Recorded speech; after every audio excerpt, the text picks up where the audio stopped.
Welcome to the Watering Hole. We're sitting down today with Mr. Will Jones. How are you doing today? I'm doing good. How are y'all doing? Doing good. Glad to be out here at the Tumbleweed, Yes. man. Is this your first time playing at the Tumbleweed? So this is my first time as an artist, fronting something here at the Tumbleweed. Really? I actually played here one other time randomly with my friend Caitlin Butts. Oh, cool. Yeah. But it was outside, out back. And Oh, stuff, yeah. so. Yeah. Was it during Calf Fry? No, it wasn't Calf Fry. It was something with Kyle Nix and a bunch of other people. And it was kind of funny. I was actually just talking to Steve and them in there, and I said, because a big storm had rolled up and they had to cut their show short, and like a few songs in. And I was raised up in the Blue Ridge Mountains, at the foot of the Blue Ridge Mountains in Virginia. Oh, really? In North Carolina. Yeah. And I said, dude, we didn't grow up with tornadoes or nothing. And so I'm out there, this hillbilly, I'm out there and I'm like, man, this is kind of weird, I was like, man, it kind of feels like there could be a tornado or something around here. I don't know. And I said that to him in there earlier at sound check, and he was like, oh, there actually was one that night, like a few miles up, and I said, I knew it. Yeah. It was pretty wild. But this is the first time doing, a bunch of my original music and coming in here with my band and stuff, playing some stuff at the Tumbleweed. So cool. I'm stoked to be here, man. I love this place. We actually had Caitlin Butts on not too long ago. We talked to her at Born and Raised. Oh, awesome. Yeah, and she was super cool. She's so good, too. Yeah, she's awesome. Yeah. What was I going to say? I was going to say something about Caitlin She'll be Butts. coming back here Yes. in the spring, too. Very cool. In a couple months. Well, you tell her that you hung out with Will Jones. And We will, yeah. let her know, We man. will, I Will. think the world of her. Yeah. Yeah. I think the world of her and Clado and all them. I mean, they're really doing something special. So you said you grew up in the Blue Ridge Mountains. What can you tell us about that compared to like playing music over here? Absolutely. So I grew up right at what they call the foothills of the Blue Ridge Mountains, in a little community called Cana, Virginia. It's a little farm community, and peaches and apples, and it's beautiful. It tucks right up against the mountains. And I grew up there playing bluegrass music. It's really about what everybody plays there, culturally, a lot of bluegrass music. Yeah. So I did that my whole childhood and teenage years, and playing bluegrass festivals and fiddlers conventions and stuff like that. And started playing country music. I got a Telecaster. I got eat up. I actually went out to Nashville and saw some of those guys, down on Broadway back then when like Don Kelly Band was still going and Guthrie Trapp and all those guys were down there shredding. And I saw them doing a bunch of chicken picking hybrid telly stuff, and I was like, I got to figure that out. So as a guitar nerd, I started doing that, playing country music, and it's really cool because I've had the pleasure of getting out to Texas and Oklahoma and playing music out here, and any chance my agent or anybody I talk to, I'm like, man, I want to get out there as much as I can because people love music here. Yeah. People love live music, original music, and they support it unlike anywhere else. And so for me, it's really pretty special because the club scene has changed, and going somewhere where people still show up, support an artist. For what they do and stuff is it's just really special, man. So I was really lucky. I mean, obviously growing up playing bluegrass music over where I'm from and right there in the Blue Ridge Mountains, it's really awesome. But I think when you come out here, it's really special too, man. There's just like it's a very similar thing in supporting that. Yeah. So it feels like home to me when I come out here. I'm like, I love it. So is it telly what you play on stage, or? Yeah. So I play mostly telly in our full band sets. I switch back and forth a lot of times between acoustic and a Telecaster. It just depends on what song we're doing. I still do a lot of what you call flat picking, so I do a lot of flat picking and stuff still, and I like to do that with a country band, just because, I was influenced heavily by, people like Ricky Skaggs and people like that. Vince Gill, who's, grew up playing bluegrass. He's a Oklahoma guy. But a lot of people like that, man, that were bluegrassers that went country, kind of had that blend of still keeping their grassroots in their country band. And a lot of times, for me, it turns out it'll end up being like I might end up writing something super swampy, because I love Jerry Reed and all those cats too. And it will end up getting kind of a mixed bag, in our sets of bluegrass influenced country stuff, or, you'll hear, where I just love people like Keith Whitley and stuff like that too. And of course Haggard, and Jones and all that. So our sets it's a mixed bag, man, of me on acoustic playing some bluegrass stuff, or me on a telly playing some drop D swampy grooving stuff, that kind of rocks pretty hard too, But so as like somebody that's got seems like a lot of different influences. Yeah. What would you classify your genre as? I know a lot of people like say different things when it comes to genre, like bluegrass, Americana, Sure. red dirt, Sure. Texas country. Where would you throw yourself into that? That's funny. I think I play country music. I'm definitely like I definitely love a lot of the red dirt stuff because it's got some grit to it. When I first heard a lot of that stuff and started getting introduced to red dirt stuff, it was like, oh man, they rock pretty hard. Like they're not scared of distortion pedals and getting gritty with country music, which I love to do. But yeah, I think for the most part, I don't know. Grass, swampy, grass country. I don't know. I don't know. Maybe country damn music. But we'll just start our own genre, subgenre, and call it country damn music. Yeah. Do you guys live in Nashville? Yeah, live right there, about 20 minutes out of Nashville, there in Hermitage. Cool. Yeah. Awesome. Yeah. What's like one artist that you've been like say you're getting in the the car or the van or whatever you drive to get the shows. What are you bumping in the car? Like, what artist has like really been on repeat for you? It's funny. I don't listen to a ton of music, and I think it's because I spend so much time playing music and writing songs every day in Nashville and stuff.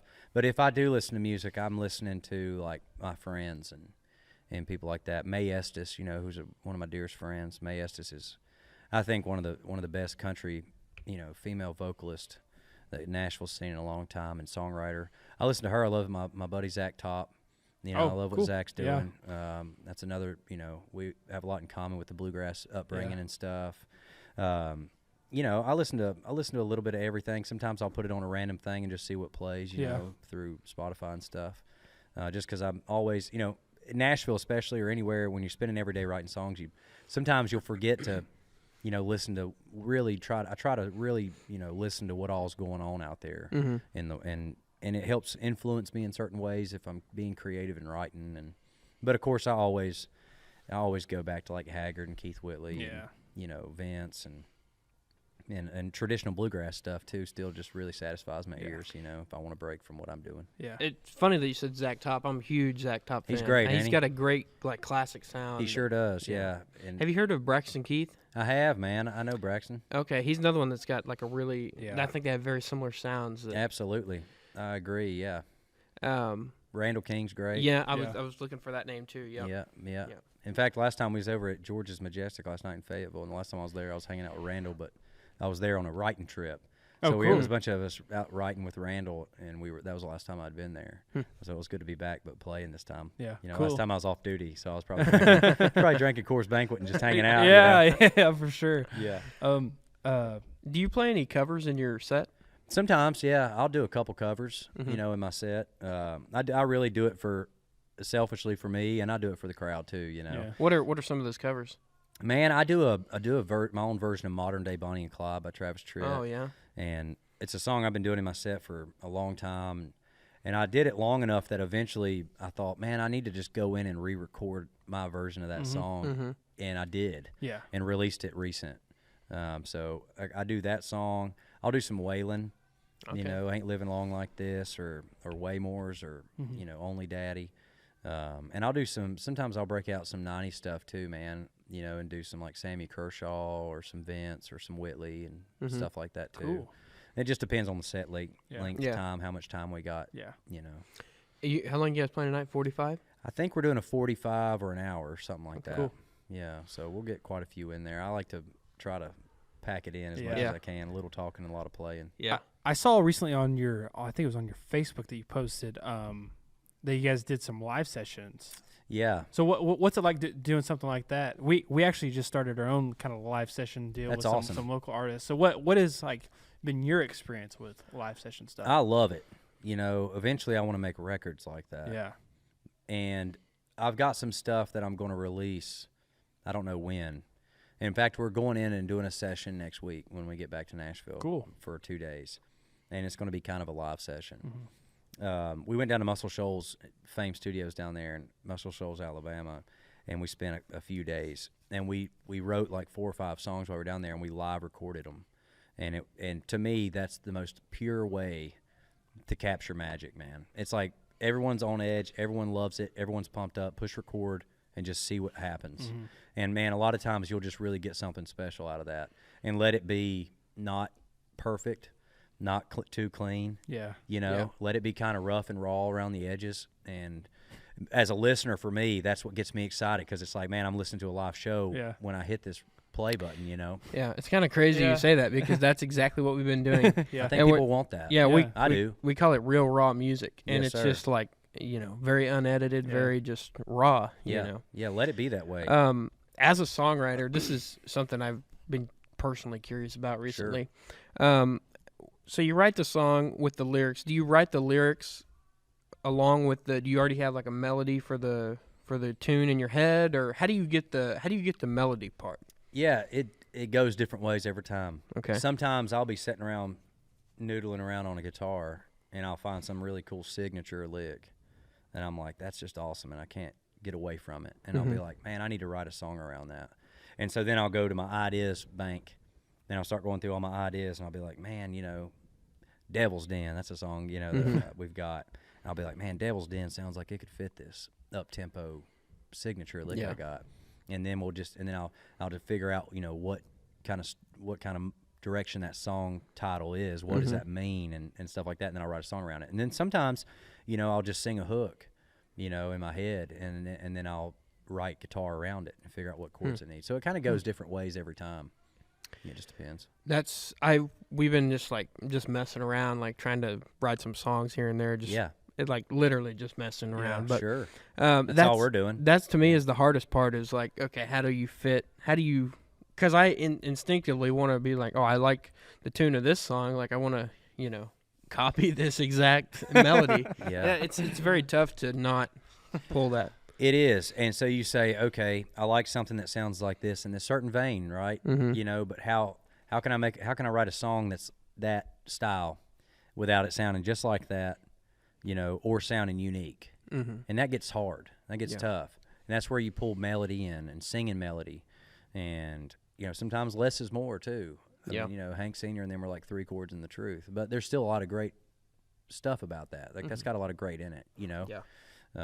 I don't know. Yeah, we fight that all the time.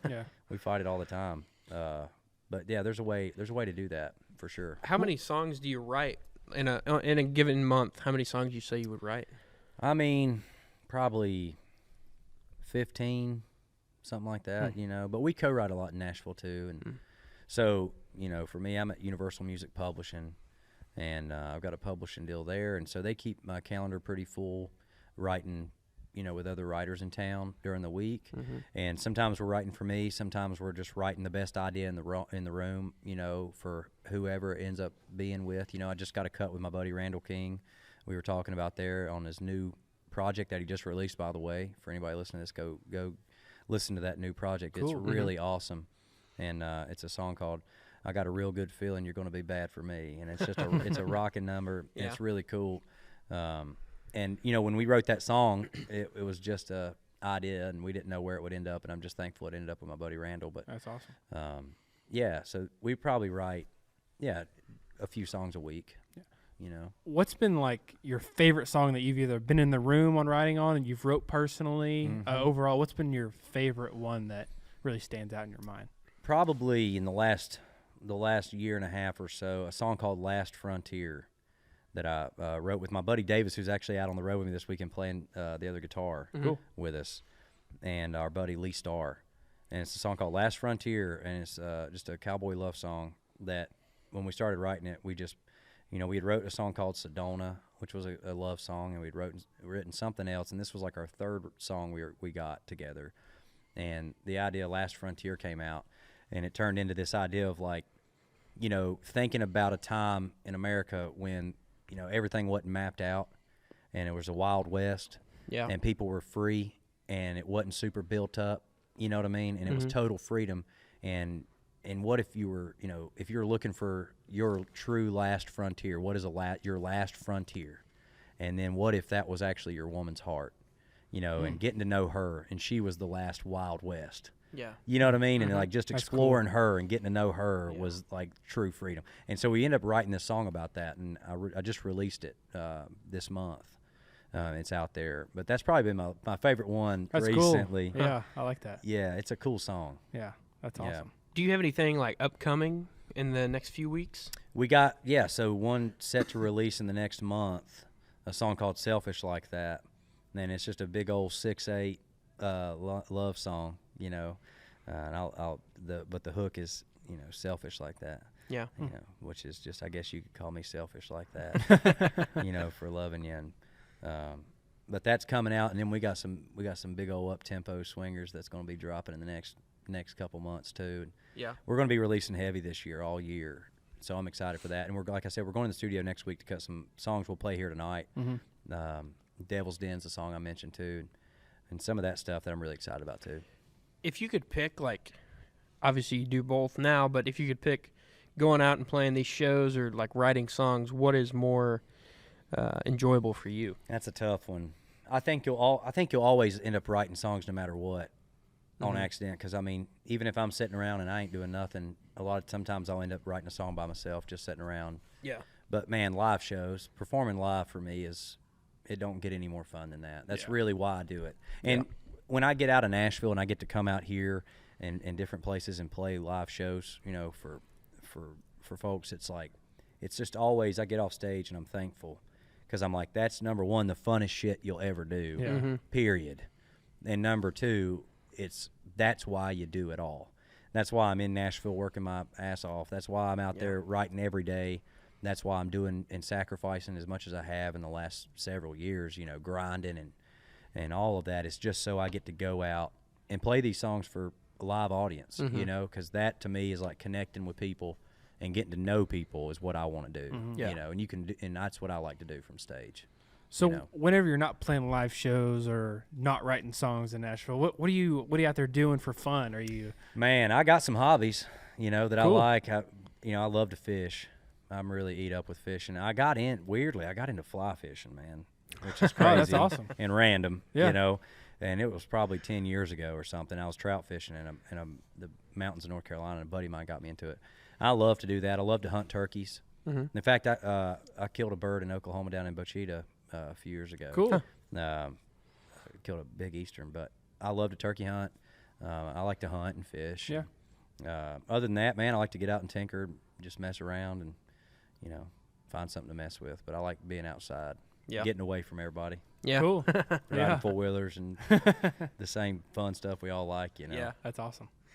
If there were 3 songs, so someone that didn't know anything about your music, had never heard of you before, what 3 songs would you tell them, go check these out to get the full Will Jones experience? Like of my songs? Yeah. Man, that's tough. I figure a song, Sedona, that I released December of last year, that's a pretty good one to go listen to. And Last Frontier, my version of Modern Day, as far as my live country, swampy country stuff goes.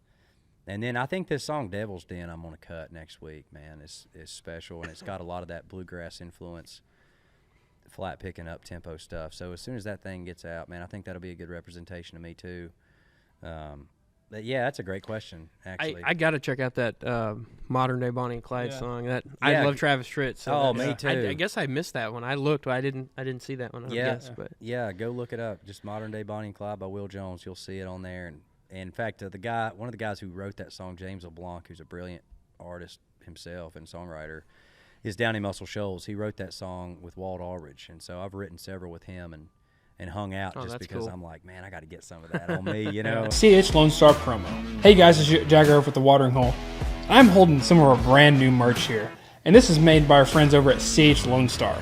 CH Lonestar is one of the best merch companies out there, and they'll serve all your artist needs, but they also will serve even your personal needs. So Cody over at CH Lonestar can do just about anything you want. If you want a pair of socks, Cody will put your face on those socks. If you want a pair of underwear, Cody will put your face on a pair of underwear.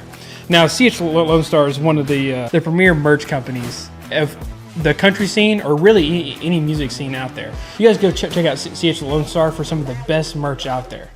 Thank you to CH Lonestar Promo for sponsoring this podcast. Can I get some water before we start this one? Here you go. Tastes that much better out of a Bad Brad's cup. Hey guys, it's Rhett from the Watering Hole Podcast. We want to tell you about Bad Brad's Barbecue, the longest running sponsor of this podcast, and we really can't thank them enough for that. Bad Brad's has all kinds of dates coming up. I've got a list here all the way into the fall. when they're better. Emily Hollingshed, winner of the Battle of the Bands, one of the top 3 finalists. Cade Roth and the Black Sheep, they're also going to be playing there coming up. Lowdown Drifters, and for you comedy fans out there, Uncle Laser is coming right here to Stillwater to Bad Brad's Barbecue. You got to check it out. When you come see one of these awesome shows at Bad Brad's, you have to try the food. I'm a fan of the jalapeno cornbread and the smoked brisket, while Jagger's a huge fan of the dirty fries. Try one of those out. Tell Vernon we sent you.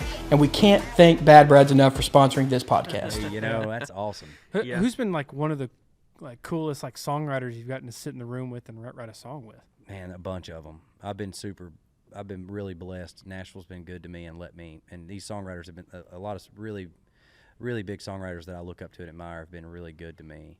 A guy named Monty Holmes, originally out from around Lubbock, Texas, but he wrote a bunch of really big songs like Troubadour for George Strait and Really, that's awesome. Never Again Again, Leanne Womack. Yeah. Or, when did you stop loving me? George Strait. He was somebody that was so good to me when I first moved to town, and somebody that I just look up to and admire and appreciate, and I think that, I'm so thankful he spent so much time with me. Mm-hmm. But people like him, I've gotten to write with like Tony Lane, who I admire so much. But even people who I now consider my friends, people like Brandon Kenny and Shane Miner and John Pierce. I mean, there's so many writers in town. Yeah. I can't even name them all, but just people that I get to write with on a consistent basis that I now get to call a friend of mine, is pretty cool too. But I would still put them in that category. That's awesome. I think it's kind of crazy. Every now and then we get, somebody like you that's a songwriter as well as an artist. Yeah. But for the most part, the people we have on, they're not really songwriters. Right. For the most part. And so every time we have someone like you on it, you realize how, underappreciated, I guess, the songwriters really are. I agree, and it's it's something that's kind of gotten worse, and it's I'm really protective of that, because in my opinion, a lot of the best songwriters in the world live in Nashville, Tennessee, and they're there, and there's great songwriters in Texas and Oklahoma and everywhere, but man, the songwriters, a lot of people forget about them, and used to, man, like George Strait would be cutting, a record, and he'd come into Nashville, and it was like Dean Dillon and those guys they were all writing songs, and they had songs ready for them, and it's not like something that happens by accident. I mean, it is really, really a skill, and really great songwriters, when you get in a room with them, it's just like playing basketball with, a D1 athlete or getting out in any capacity. You're like, okay, that guy can do something I can't do. Yeah. You know what I mean? Like, it's something unreal. And songwriters, without great songs, it all goes back to the song, right? Yeah. I mean, if you fall in love with an artist, take Zach Bryan, for example, and you hear something in the Orange, you fall in love with that artist because of the words of that song, right? You listen to Tritt, or you go out and somewhere and you're like, man, I love them. And it's people are singing along with the songs in the crowd. So it goes back to the song, and it goes back to songwriting. Yeah. So since you said Zach Bryan, we were just talking about it. What's your take on the whole Zach Bryan and Walker Hayes? Oh yeah, I saw some of that. Man, I don't keep up real good. 'Cause I get on my Instagram and I'll post stories or respond to people and stuff like that. And I seen something about that. I think it's kind of all right, this day and time, every single thing gets picked out and seen and pulled and thrown, and with social media, there's so much drama that goes on. I think, I don't know. It just depends. Zach said he's picking around and stuff, or whatever. But heck, I don't keep up good enough to even have an opinion on it. Really. Yeah. I don't know, but I saw something about it. Yeah. Yeah, but I think about that too. Like the other day when we were sitting down, like messing with a song, just how hard, a lot of people probably think, oh, I can write a song. Right. Then you sit down and try to do it, and you're like, man, I don't know how people, put all this together and in such a good way, It's hard, man. Yeah. The real people will tell you, you got to have about 10,000 hours of doing it under your belt before you begin to start actually knowing how to write songs. You know? I came to town with a handful of songs like everybody else did, and I was like, I think these songs are all right.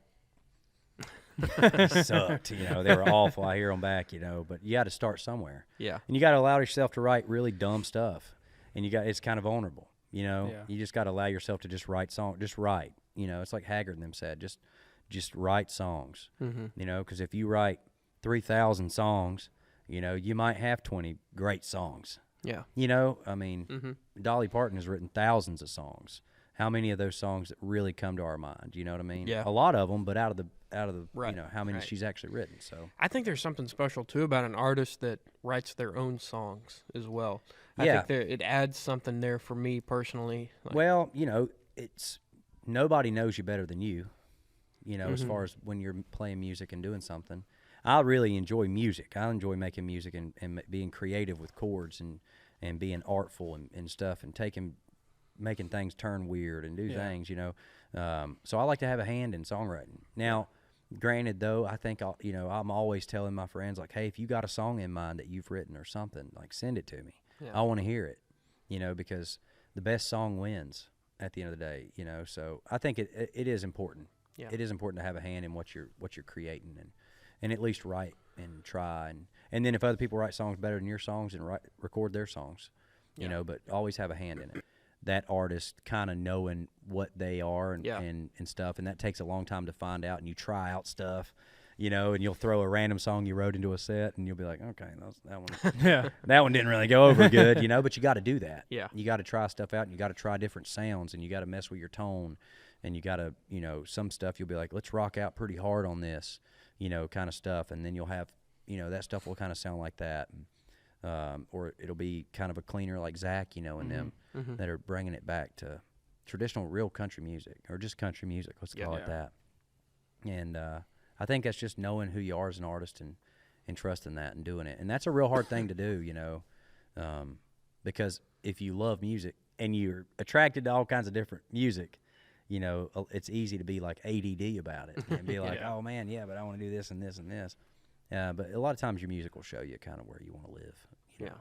Especially me as a country artist, you know, it's done that because I have so much to me, you know, and a lot of music that I like. And we still do a show in Nashville every Monday night at a place called The Local. And I know Mike and them have been out, and a bunch of our buddies out of Texas, when they're in town, they'll come hanging out. But it's like a selfish night where we play nothing but like Whitley and Hag and like a bunch of this old school throwback stuff, you know. And I still do that. Yeah. Because that's what I love the most, you know. And sometimes my shows, you'll come out to a live show and it'll be kind of rocking. You'll be like, man, like that's rocking. You know, pretty like you know, and we're swampy and just like having fun with that whole thing too. But yeah, that's what happens a lot of times. You'll just in your songwriting, it'll start kind of marrying into the same little family there. Yeah. Yeah. That's really cool. What's been your favorite venue that you've played so far? That's an impossible question. I think that one actually is hard to answer. I don't know. Venue wise, I don't know. We'll see how tonight goes. Yeah. I'd say the Tumbleweed's going to be pretty dang fun. Obviously, the Tumbleweed, of course. Absolutely. Absolutely. We got to do a show with Lainey Wilson down in Round Rock last fall. And that was pretty cool just because it was her fans and her, and she having us on the show was really cool. Yeah. So, yeah, I don't know if it's as much. It is the venue, but it's also the atmosphere of the night. Yeah. How the magic happens, you know, and what happens there. But if I ever got to play the Grand Ole Opry, I'd say I'd probably take the cake. Yeah. If I ever got to do that, it's hard to beat that, of course. Don't get any bigger than that, man. Yeah, of course. Yeah. Well, we'll let you go. We know you got some stuff to do before the show tonight, but what's your socials and everything so people can check you out? Yeah, Will Jones Official. Okay. Will Jones Official. That'll get you to my Instagram and all the stuff. So get on there and, give it a follow and keep up with me. We're doing a bunch of shows coming up. We're going out with Jon Pardi for a couple weeks. That'd be cool. On his world tour in the Pacific Northwest, and we're doing shows with Ashley McBride. We got some Tracy Lawrence and Gary Allen stuff. We got all kinds of stuff, festivals, and we're going to be real busy this year. So look me up and keep up with us, and love to see everybody on the road. My homework assignment tonight is to go home and listen to Modern Day Bonnie and Go Clyde. do it. Check that out. Listen to it about 100,000 times. Yes, I'll do that. Just for you, I'll do that. Perfect. Awesome. All right, Will, thank you for coming on. I appreciate y'all.